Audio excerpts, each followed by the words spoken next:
the funniest rib you ever saw? Oh, I seen. I don't know who did it, Dusty or somebody.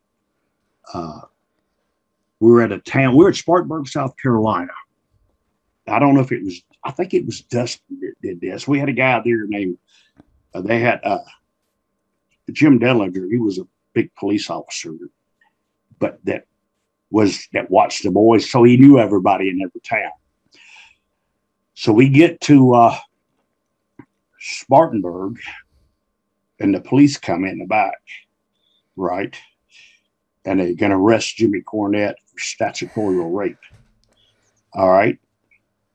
And they come in, and I don't know. They knew names and everything. They come in there, and they hit Jimmy Cornette with that. And this son of a bitch lost his mind. Bye.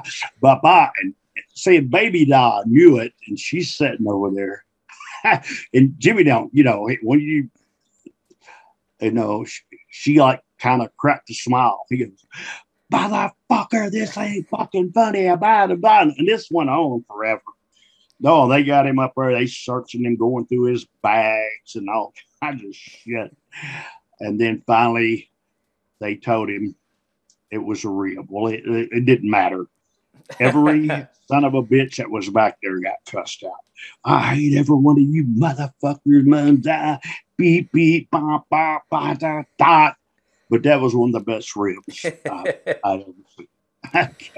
The first time Jim Cornette went into a complete meltdown that you saw? Let me think back here, because I've seen him in 1,000 different meltdowns. I'm going to say this for a fact. Jimmy, before he got into business, he was a picture taker in Louisville, Kentucky, around the ring. And everybody hated that motherfucker. I hated him. But I got my pictures from him. He made my pictures every week that we couldn't go out and sign them. If they had a table, we'd put them on and sign them. And we would make good money off that. And Jared told him, this is before we started out. He says, listen, let me tell you something. If I can get as much heat on you with the people as you do with the boys, we're going to make $1 million. And he did. But to see Jimmy just absolutely flip out, wow. I'm trying, as my dog jumped, I'm trying to, I seen him just flip out so many. Oh, gosh. We were doing. It's got to be a good one, this now. Yeah, we were doing a match down in Houma, Louisiana. And that night, he's going to hang, because he's always interfering. He's going to hang above the ring. And we didn't know. So they get there, and you don't rehearse this stuff. You understand me? We don't get to rehearse nothing. We don't get to do this. Jimmy's scared of heights. And two of them. I'll show you two of them here, because it reminded me of the other one, too.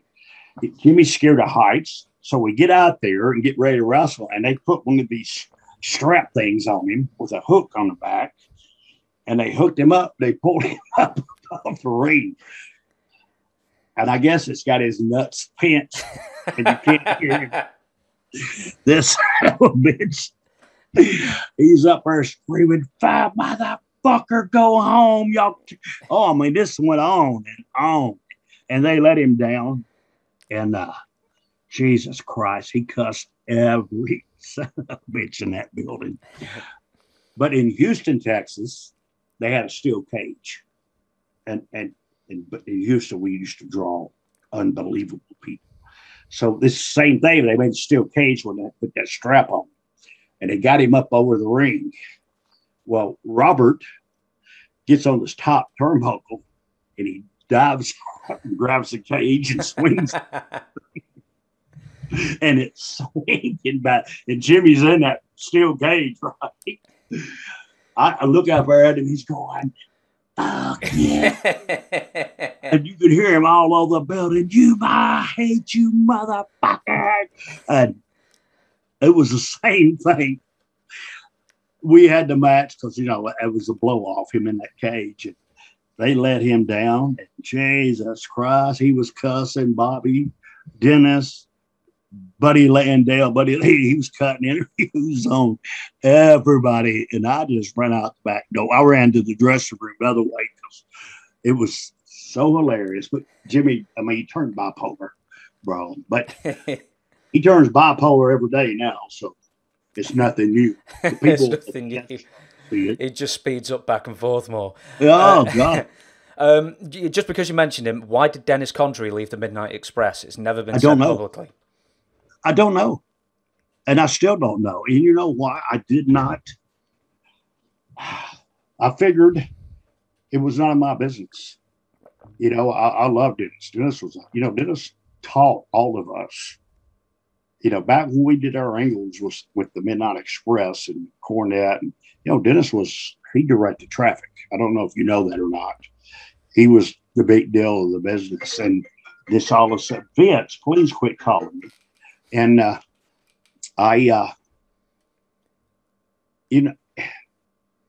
I just don't know. I mean, all I know is I wrestled him one night and he wasn't there the next night. And then the next day later, Stan Lane was in.